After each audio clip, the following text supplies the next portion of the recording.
All suffering comes from the wish to your own happiness. Perfect Buddhas are born from the thought to help others.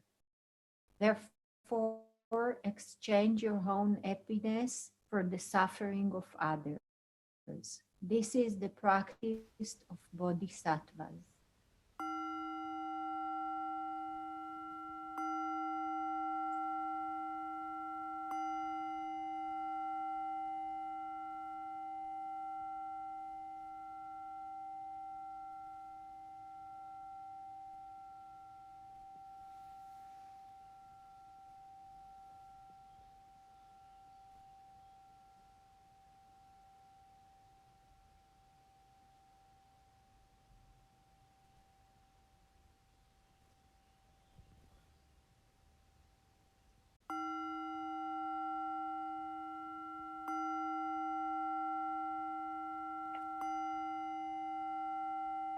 Okay, thank you.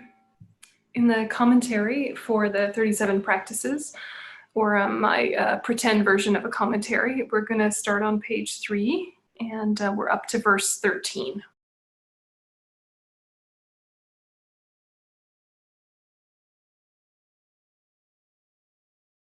So verse 13 is still under this context of our post-meditation practice of using unfavorable circumstances on the path. We're on the part of using on the path the 4 things that we don't want to happen. And this one is how to use suffering. So the verse goes, even if someone tries to cut off your head when you haven't done the slightest thing wrong, out of compassion, take all her misdeeds upon yourself. This is the practice of bodhisattvas. So this is related to Tonglen, giving and taking. This is talking about taking. So how to take on the suffering of others. It's also taking on the behaviors of their misdeeds by not retaliating. And so it's a little bit like if someone sneezes on you, that's unfortunate and inconsiderate, but it means they're sick, right? So you're not going to then try and find a way to make them sicker, for example, right? So when we're taking these things on the path, what we want to first start with is not to retaliate. Second is, how can we make sure that the momentum of the cycle of violence ends with us? And this is something that all great world traditions talk about, ending the cycle of violence. And yet when it comes down to it, we often respond out of sync with our values. So we might think if someone, acts with violence towards us, that we would not retaliate and we wouldn't wish to harm them in return, and that we're good bodhisattvas. And yet when it happens, often our first thoughts are how to show them that they are wrong, how to show them that they are stupid, how to block them from our life, how to shut the door on them. That's what we often do in response to harm, despite holding ideals that are higher. Because, why? Why do we let ourselves do things that are contradictory to our values?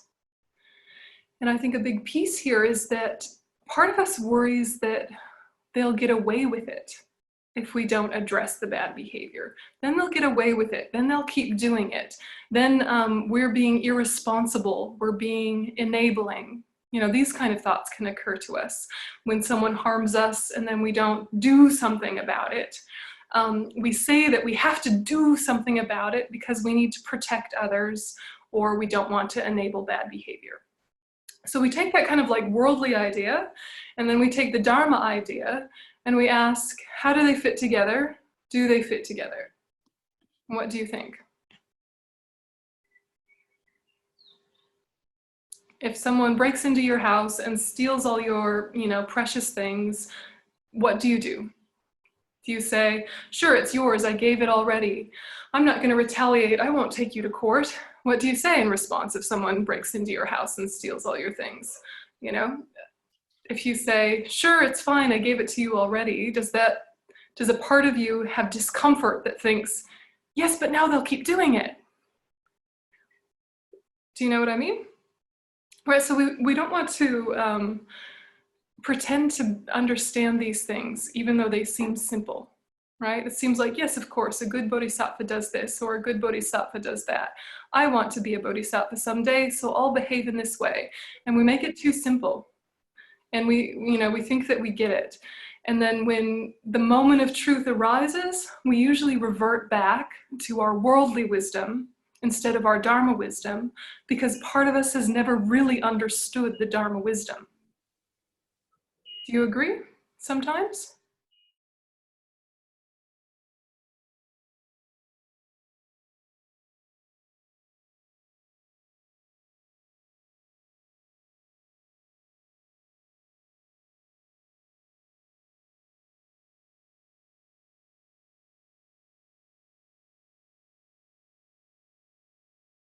Well, I mean, just because it's natural doesn't mean it's necessary, right? Or just because it's instinctual doesn't mean it's correct, right? So this is what we first have to step away from, because there is this illusion in the world that emotions equal wisdom, or that you should trust your feelings.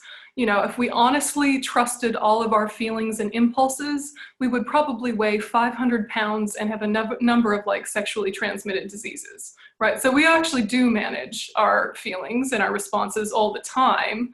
But then when it's kind of a certain criteria of things, we say to ourselves, no, I must follow my feelings because my feelings are right and true. And we don't even consider the fact that most of the time our feelings are telling us nonsense. Yeah. So I think you're quite right. I think it's only human to respond with, objection to when people do the wrong thing. Of course it is. Goes without saying, that's our natural response. But I think that taking a step back from, is it effective in solving what we want to solve? If we want to solve is the fact that we've lost our things and that they are a thief and that's an unfortunate behavior for them, what's the strategy that will both recover our things and help them not be a thief? Or can I sacrifice one for the other? And perhaps the one you can start with is, did I really need that?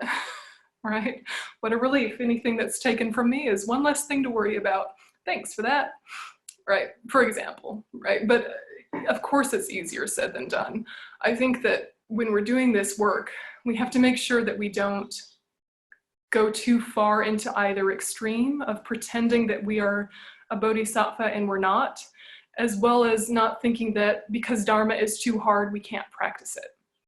There's got to be some sort of transition point that we can live in for a little while that says, my worldly wisdom says it is not healthy for someone to be allowed to repeat negative behavior. So what I'm going to do are the measures that prevent, not the measures that punish. Yeah, and usually we mix them together. The measures that prevent are the measures that punish. Is there something I can do that is one and not the next? Do you know what I mean? And then, in terms of Dharma wisdom, to ask ourselves, first of all, my urge is to swear, my urge is to be upset, and that is a completely normal and natural urge, and I can sit with the fact of touching that lived human experience because that is important information for me as a Dharma practitioner.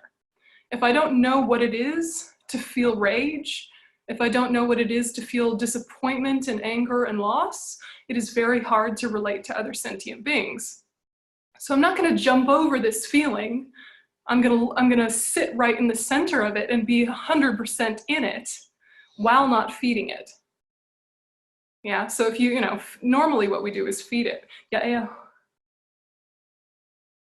Hi. I know that this is not the intention of the verse, I'm sure of it, but I can't help the feeling that it's a bit like being a martyr, and I know that it's not the meaning and it's not the intention of the verse. Could you say a little bit about it that can make it easier for me to make the distinction? Yeah. That's the natural way the mind goes, is to think, oh God, it's just being a martyr. It sounds like my grandma. Oh my God, just yes, everything on me. I'll take it. That's what it sounds like. And when in fact what it is you're realizing whoever is harming you is giving you a gift. Whoever is harming you is giving you the gift of self-awareness, like a mindfulness bell thrust into your life that wakes you up and asks yourself, where is my practice really at? Because when things are normal, there's less to confront us. So this horrible experience is a gift that they had no intention of giving. They didn't plan on giving it. It's not an orchestration of fate. It's not my destiny. It's not something the Buddhas gave me to show me something. They did the wrong thing because they wanted to take something. I don't have to overcomplicate it on that sense. But if I view it as voluntary, and if I view it as a gift, I stand to benefit so much in terms of my richness of my human experience and my ability to connect with other people. So the first gift they give me is, this is a terrible feeling. Now I know this terrible feeling. It gives me one more kind of piece of the puzzle of the human condition. It gives me one more pathway of empathy, that when I'm with someone else who's experiencing it, I have a resonance with them now that I wouldn't have had in the same way. Of course, if we remembered all of our past lives, we wouldn't need all of these extra things to create these pathways of empathy and these types of resonance. But until we remember everything, it's really helpful to be shocked every once in a while. So we don't want to invite it, but we can still celebrate it in a quiet, personal way that we don't tell our non-Buddhist friends because they'll think we're crazy. Yeah. The second piece is they're exhausting negative karma for us. And that's nice. They're exhausting negative karma for me that I won't have to experience. They're helping me understand what the limits of my compassion are so that I can proactively stretch the boundaries of those. And then I can take them to court if I think that's the thing that will help break their cycle of bad behavior. If I don't think it's going to help break their cycle of bad behavior, is it still worth doing because it will protect others? Or will they actually go into, our whole horrible prison system and become even more suffering and even more badly behaved? And then when they come out, they're even worse. Is it worthwhile in this big picture way in terms of their development? So first you're feeling like they gave you a gift, which gives you the space to consider, how can I give them a gift? What's the gift I can give them in terms of fuel for their spiritual path and their transformation? Yeah. So it's just kind of expanding it out and not feeling like you have to carry everything because you're the hero, and you're having this like burdened hero's journey. It's not like that. It's thinking, actually, they really are doing me a favor. I don't have to tell them that, but they are. So that's one way. Netta, did you have something? Yeah, just wanted to say or ask that the actions can be the same, but the intention or the mental stand is what makes the difference. I'm saying that the actions can be the same, but the mental stand from where you do it can be Dharma related or worldly related. That's what you mean. Exactly. Yeah. Did you?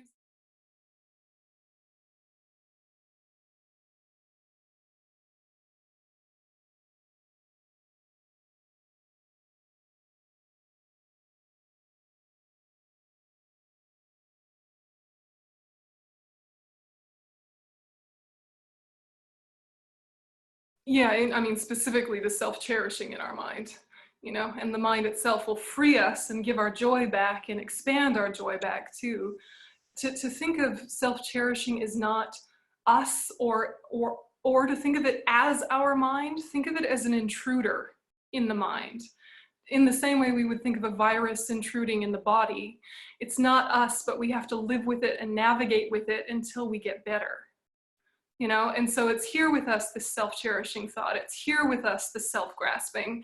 They're additional, they're extra. Don't identify with them, because if you identify with them, then you have to defend them or you have to punish yourself for having them. And neither of those are healthy or will help you move on. it's a question. I think it takes time to regular people to elaborate and to arrive to a point when something hurts you so badly, to the point that you say, okay, it might be used as a gift or a present. I can use it, I don't know, to study something, to progress somehow, I don't know.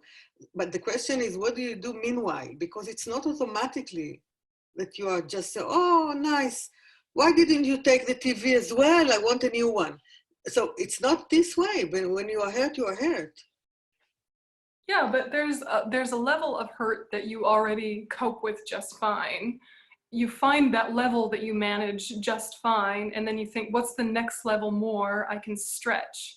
You know, it's just like physical exercise.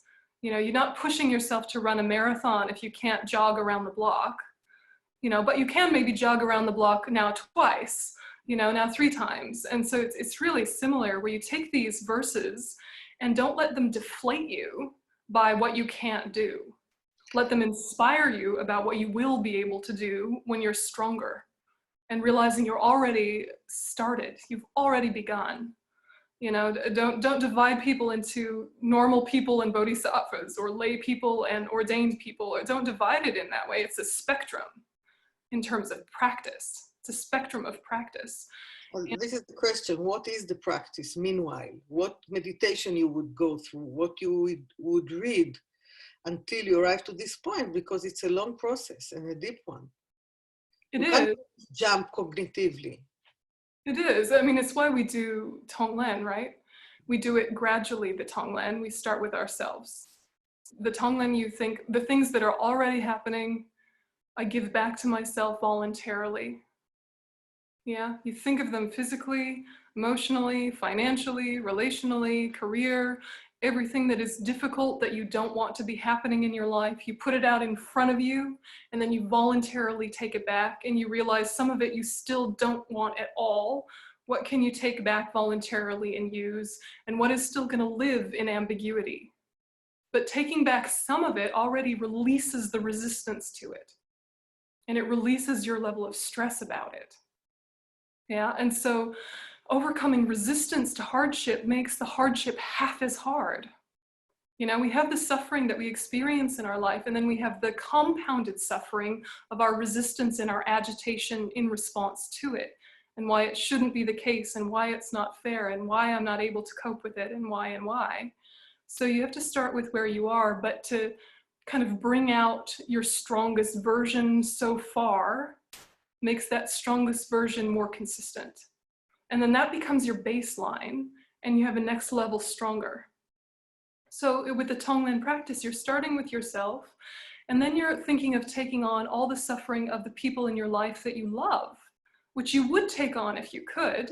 You know, if you could, of course you would take, you know, the suffering of your relatives and your best friends and the patients in your life. If you could just take it from them, you would. And you know that you can't, but adapting that mental attitude, or knowing you can't take someone else's karma, but you can be a strong condition for their own positive karma to have a resurgence and a development, you know, that makes you able to stay on the spot, because some of the suffering that we witness, we don't want to witness. And again, if you make it voluntary, the resistance dissolves, and then creativity opens back up. So we have to keep remembering that the core of the path is pacing and continuity.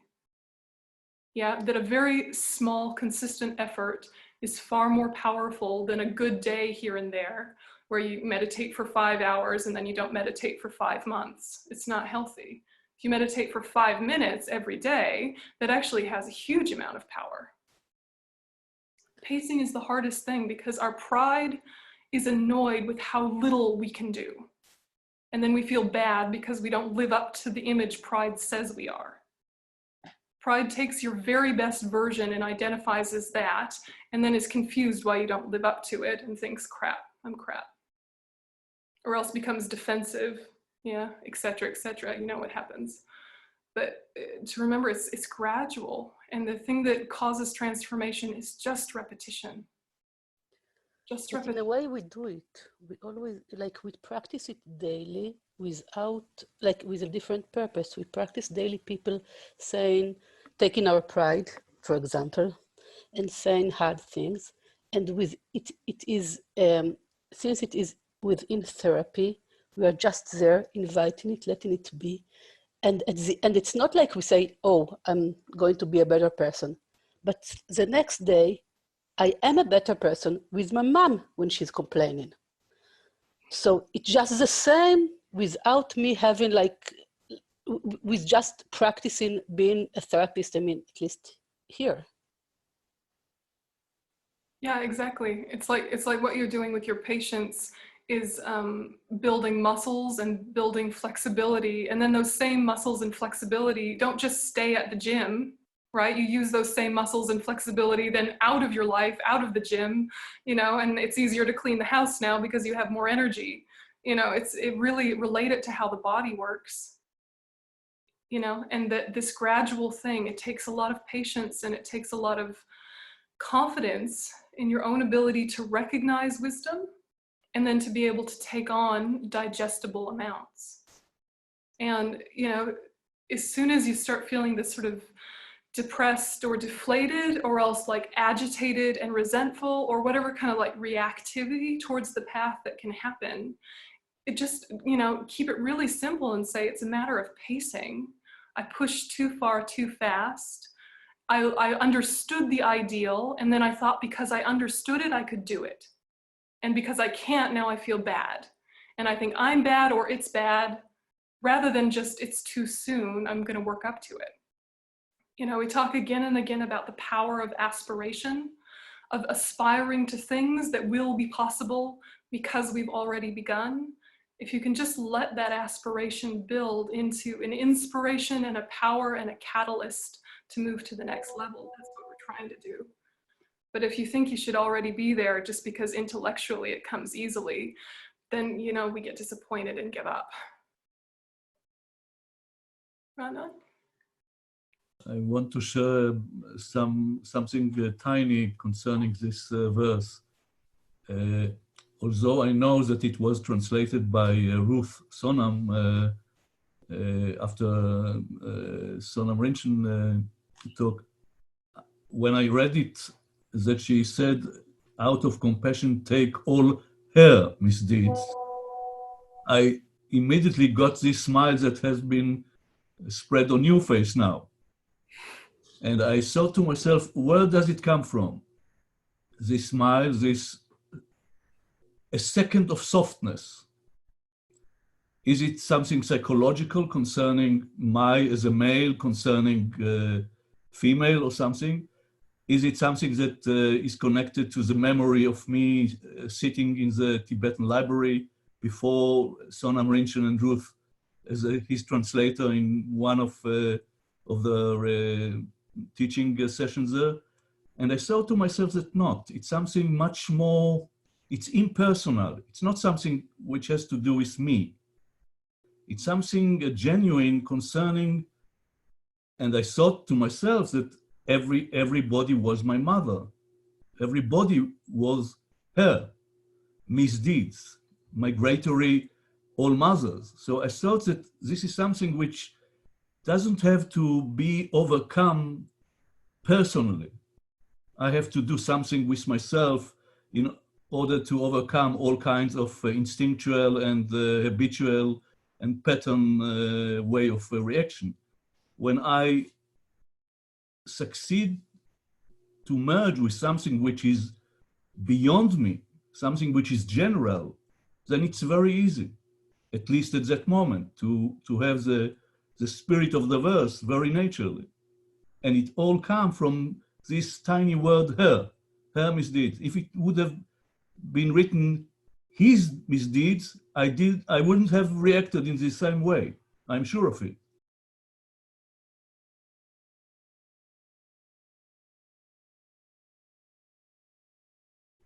And what I want to say, it's not a psychological,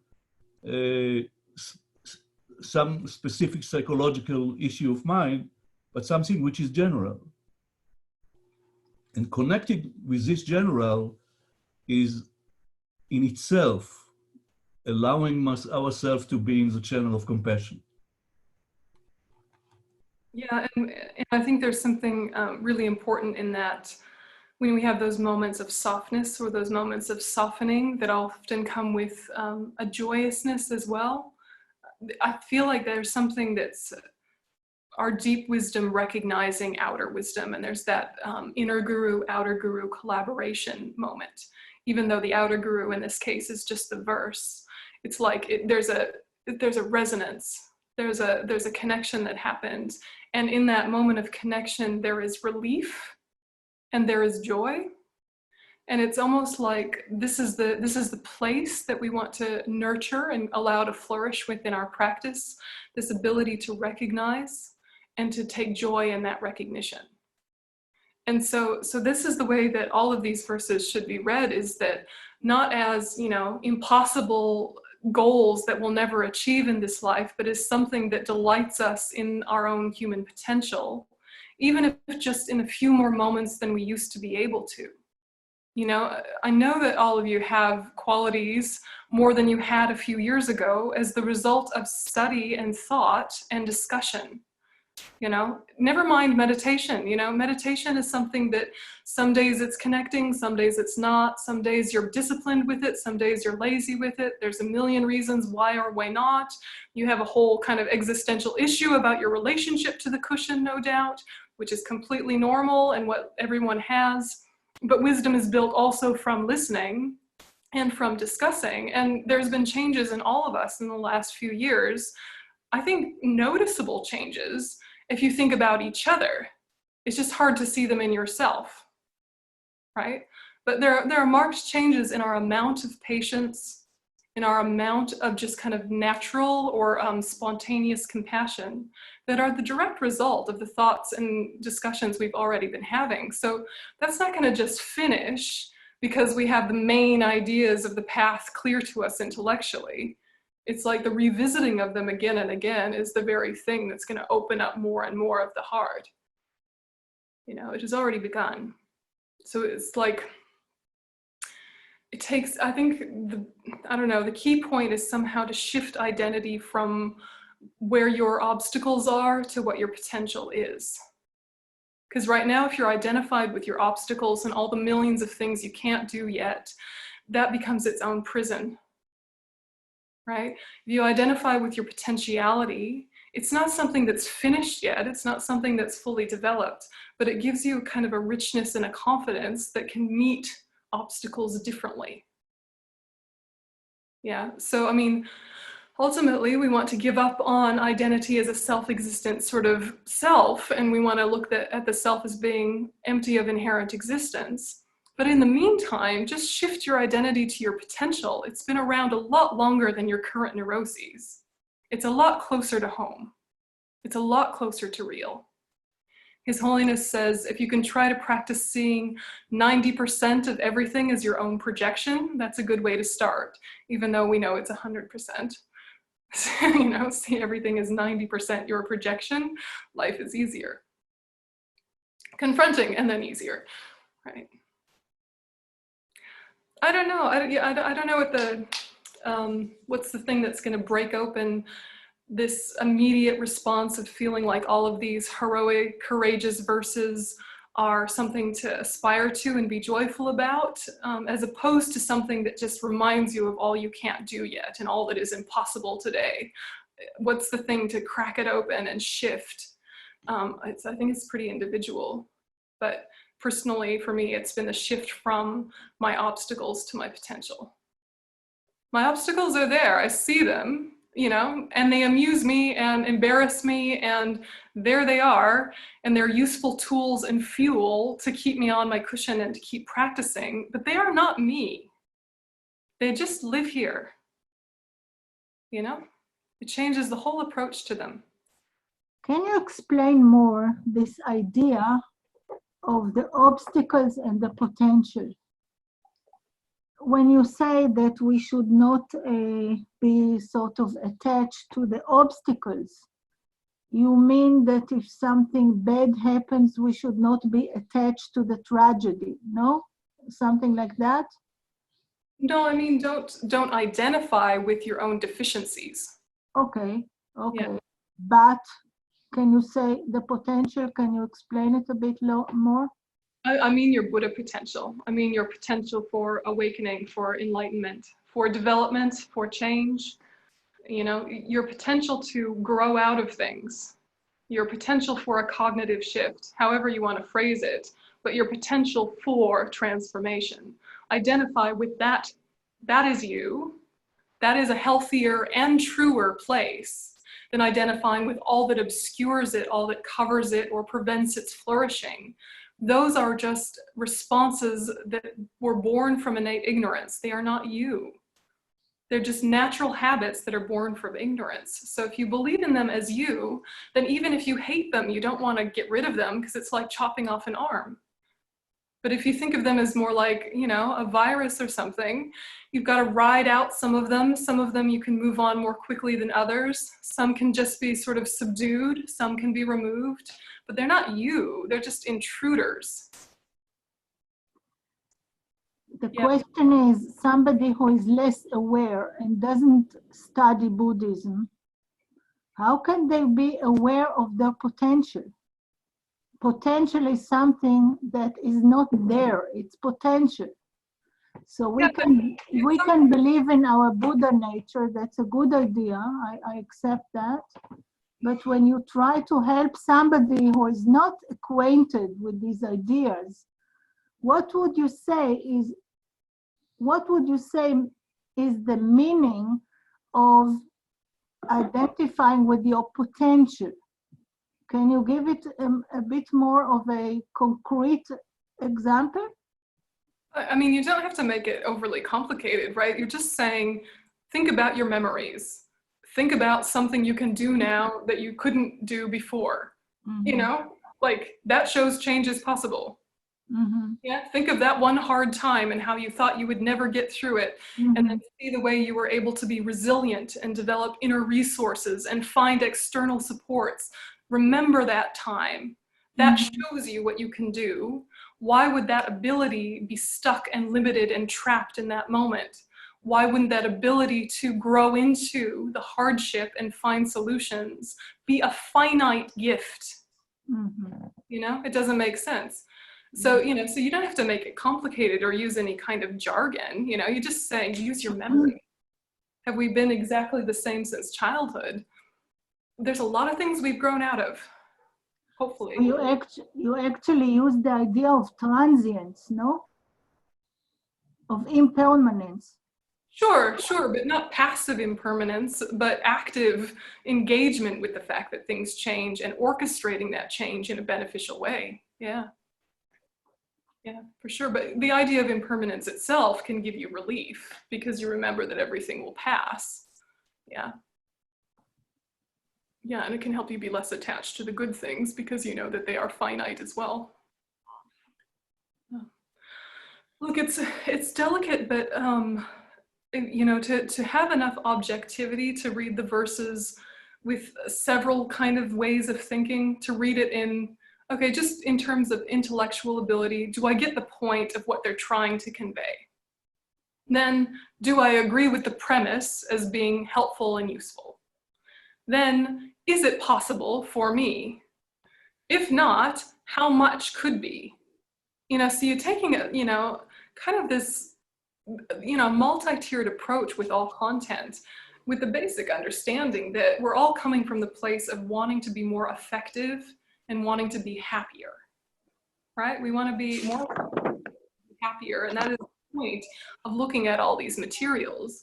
And that very examination imbues the next moment after class, doesn't it? Just listening and thinking, not even meditating. The next thing that happens after class is going to be imbued with what you were just thinking of, and there'll be some positive impact. Even more so if you think of it on purpose, even more if you revisit it. You know, this power of repetition is something that we need to get on board with. Yeah. But I mean, get on board with it because you've experienced the truth of it, not because, you know, it's being force fed. You know it to be true. You just have to remember.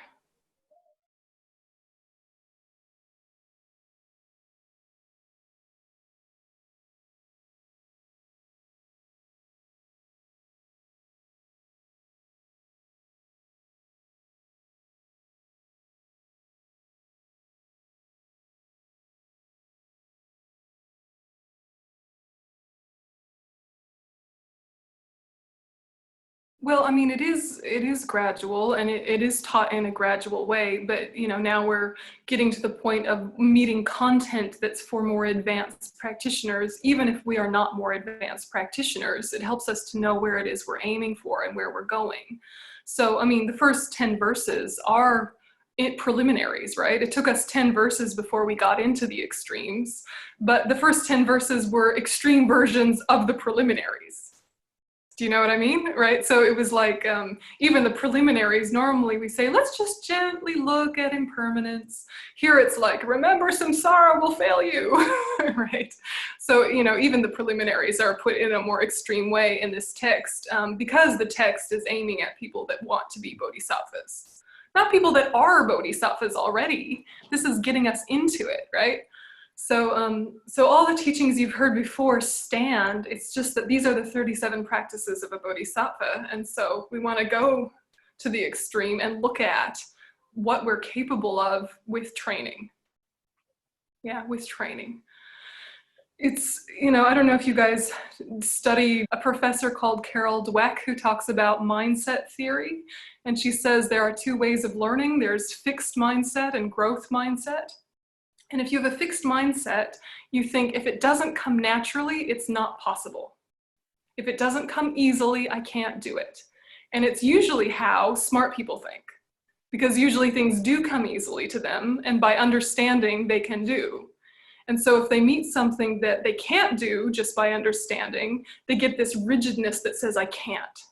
And then they get deflated and depressed. A growth mindset meets something that it can't do yet, and says, oh, I obviously haven't learned enough yet or practiced it enough.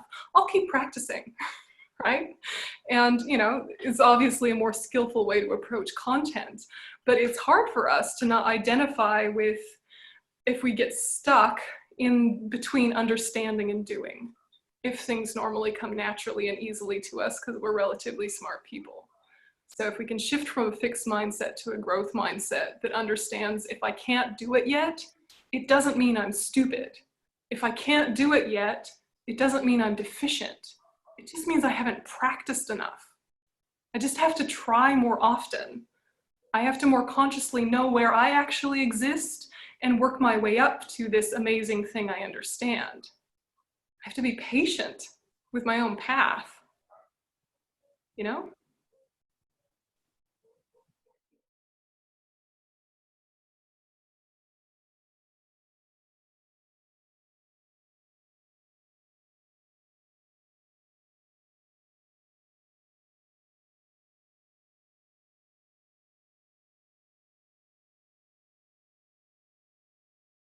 Yeah, I mean, I think only you can answer that. Yeah. Do you want to be a bodhisattva or not? Your choice. Let's explore what it might be like, what the world might be like, what your family life might be like. If your kids would appreciate it, if your husband would appreciate it. I don't know. These are all really personal issues, I think, to sit with of, am I on board with this as a premise, or is it just too nuts? And if it's just too nuts or it's too much, what's a version of it I can pull into my life that will make a life that is more rich and more effective and happier? You don't have to be a Buddhist or a Bodhisattva or anything like that to kind of like play with the most extreme example and say, all right, well, then the next time so-and-so in my house doesn't do their chores, is there a way I can approach it differently using these ideas? Never mind a thief or an act of violence or whatever. With a small everyday example, I can pull some of these ideas into the day and see if it makes the day more joyful. So really, it's up to you. Yeah, it's up to you. Yeah, my job is to just explain. Your job is to decide if you want to or not, right? Yeah. So the explaining part, do you want to ask any more about the explaining part? Then the agreeing part you can do privately in your own head.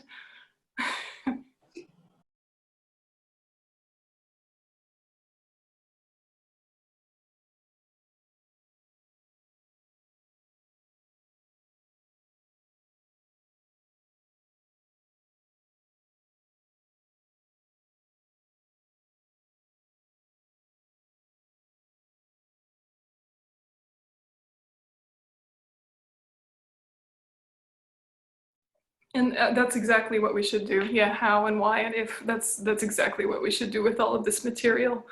And when we meet the places of resistance, I think those are, you know, the transition point between some sort of development and some sort of understanding. So the resistance is a good sign. Just don't let it worry you or take it to be permanent or truth. Just there's a point of resistance. That means I'm meeting with something new to what I normally believe. Okay, the point of resistance is just I'm meeting with something new to what I normally believe, and it's confronting my old habits. And I might decide to keep my old habits. I might decide that this other way of thinking just does not work for me. But the point of resistance is like this invitation to explore. You know, it's an invitation to explore. And so do explore and do ask yourself, when I have resistance, when is it wisdom and when is it afflictions? You know, and just kind of suss it out. And I was thinking about when I was in New Zealand and I had my tiny wee house with my tiny wee veranda and my view of the cows, and I was thinking how I was very content in that tiny little house. And then there was all this discussion of refugees coming into New Zealand, and I thought, oh, really, if I was a good Bodhisattva, I would share this little house with some refugees. Okay, how many could I fit in the house before it became too much? And then I thought, actually, even one would feel like too much because it's a small house and I like my space. Oh my goodness, I'm a bad Bodhisattva, right? You know, I could feel my own resistance to the idea of sharing this tiny space with a stranger, even though it hadn't even come up, right? I was just doing the mental exercise. But that moment of, I don't know if I could share this tiny space with a stranger, was a really rich place of exploration because it helps me understand people that develop governmental policies that are way too strict and uncompassionate and et cetera, So it, you know, it helps me relate and not be so reactive when I come across policies I don't agree with, you know, and if I'm less reactive, I can be more creative. And so just sitting with my own resistance, then I was kind of, okay, what do I need to do so that my heart would be open enough? And then I just pictured a few scenes I'd seen on the news, you know, of mamas and babies, you know, struggling across borders, carrying all their stuff on their backs. And then just that image from the news, my heart immediately opened. And I was like, oh yeah, of course, actually, all of them come in, just as many will fit. We'll get bunk beds, it'll be fine. You know, and so I found a way to activate my compassion. But it's not like it immediately arose when I was confronting myself. And I was disappointed in myself that my compassion didn't immediately roar up in a sort of unfabricated, spontaneous way.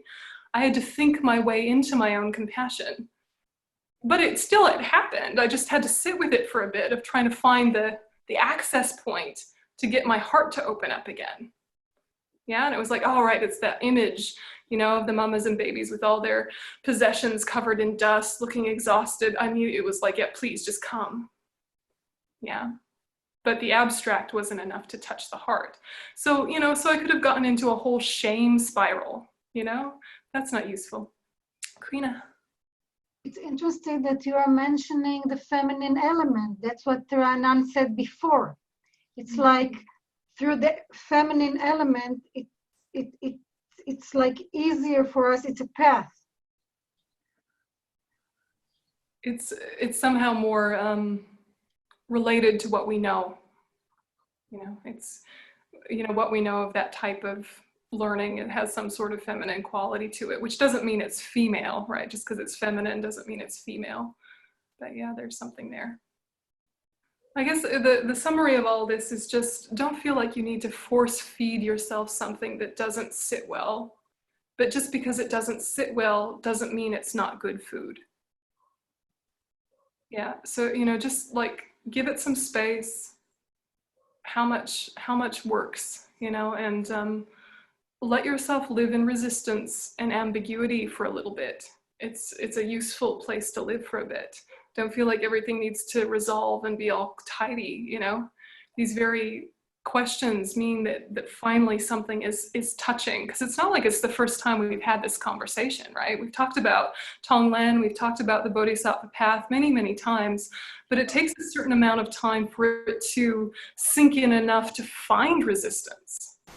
You know, maybe the first time you hear it, you think, oh, that's wonderful. Anyway, right? But we've actually heard about it enough for it to touch the places where it's like, wait, actually what? Wait, what? You know, that's a good sign, actually.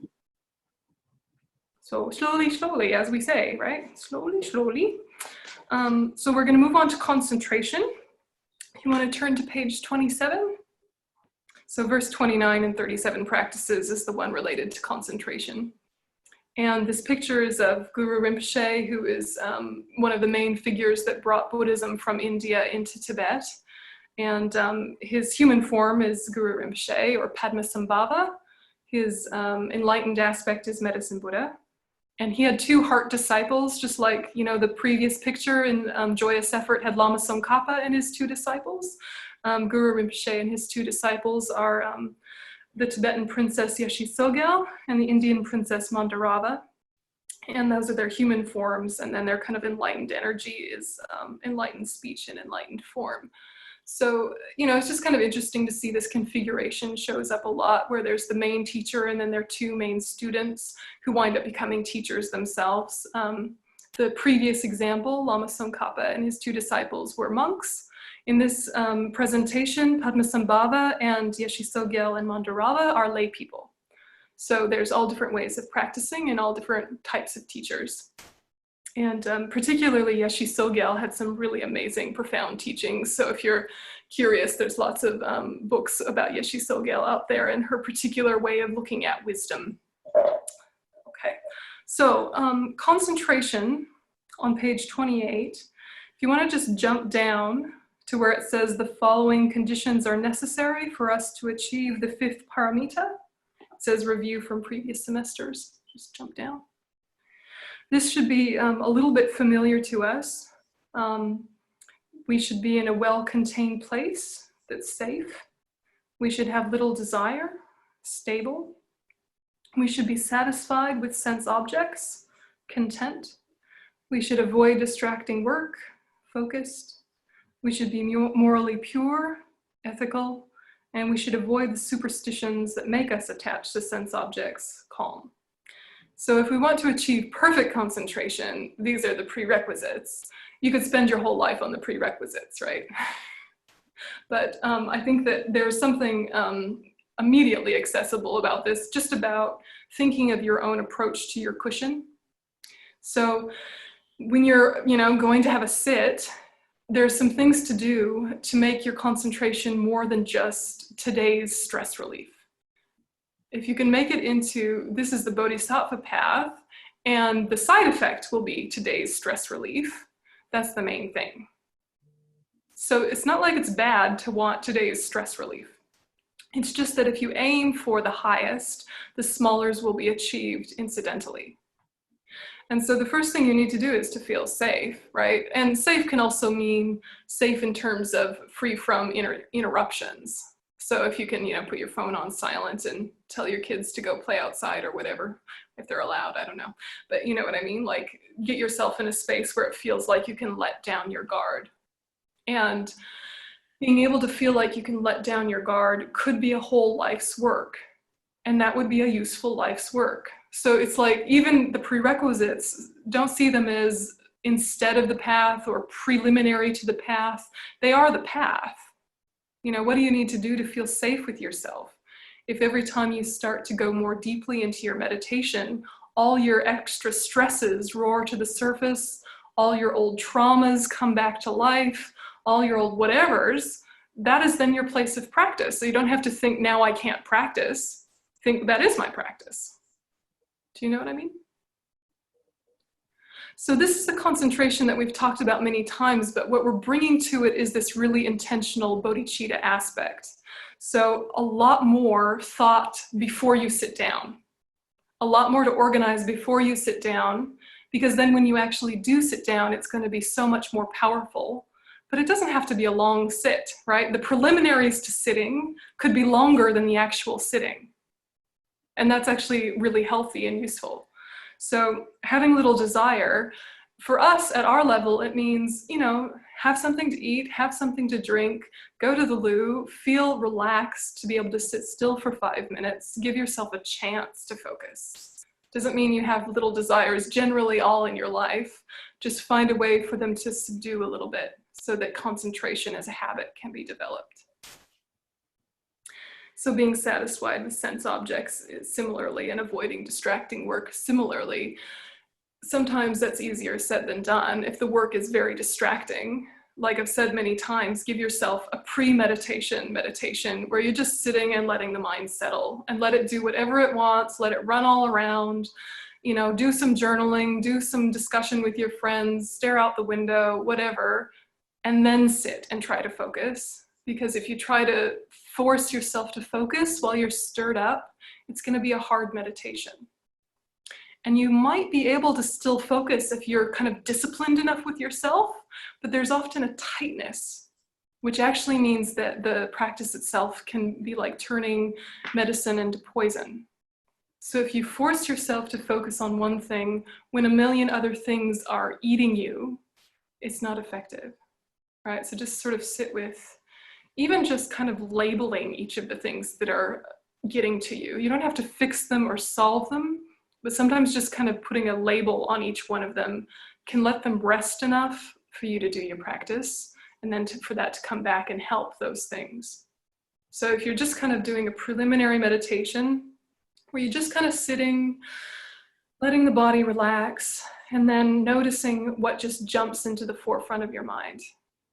Just your normal worries that are coming up, or something that's obsessing you a little bit, or something that's tantalizing you a little bit, and just kind of give them a stamp of a label, like,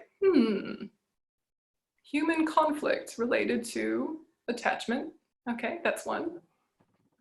Human conflict related to anger. Yeah, that's another one. Whatever, like you're just kind of giving them a stamp. You're not having to solve everything, but it can kind of let them be put to bed for a minute. Do you know what I mean? And that can be a really beautiful, important part of your preliminary. So you could be doing that for 20 minutes, half an hour, and then just sit for 5 minutes. It's fine, right? Don't look down on your practice if that's what's happening. If you're ethical, it's easier to focus, because a lot of what pulls our focus is justifying what's not ethical. Yeah, or the agitation of being drawn to the sensory objects and the cravings and the lack of ethics that are tempting us. So the more ethical you are in your life, the easier it is to focus on your cushion.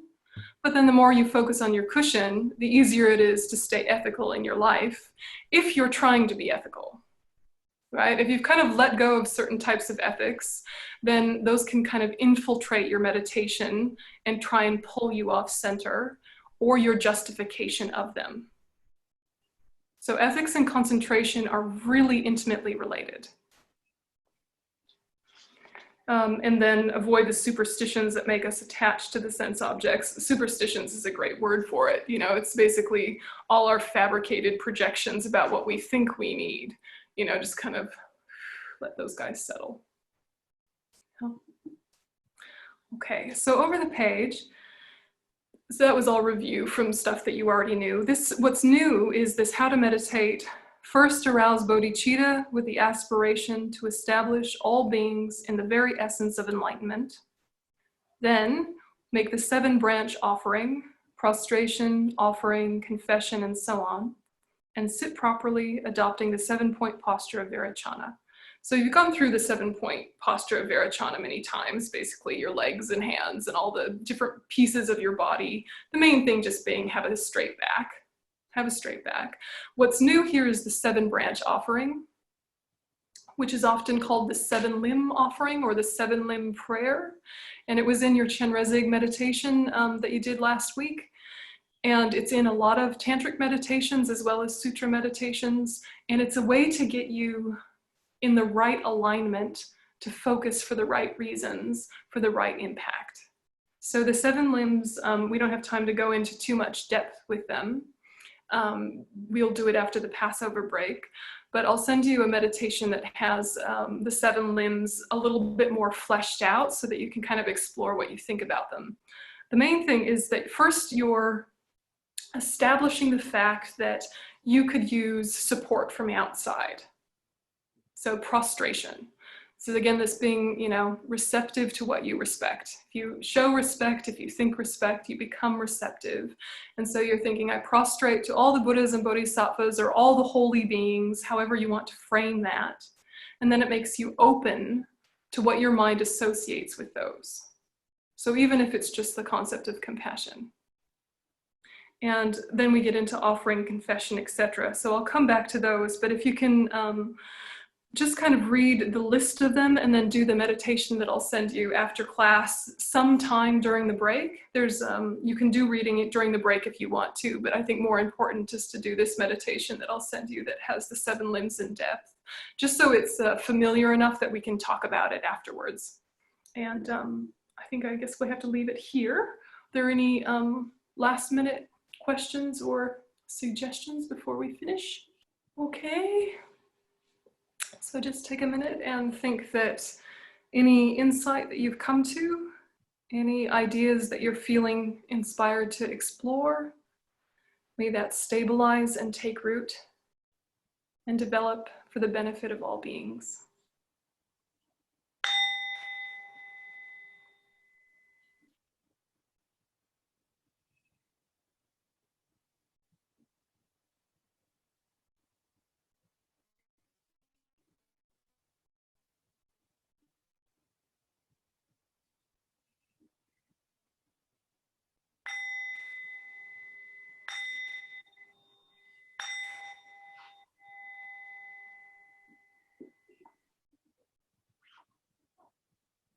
Okay, thanks guys.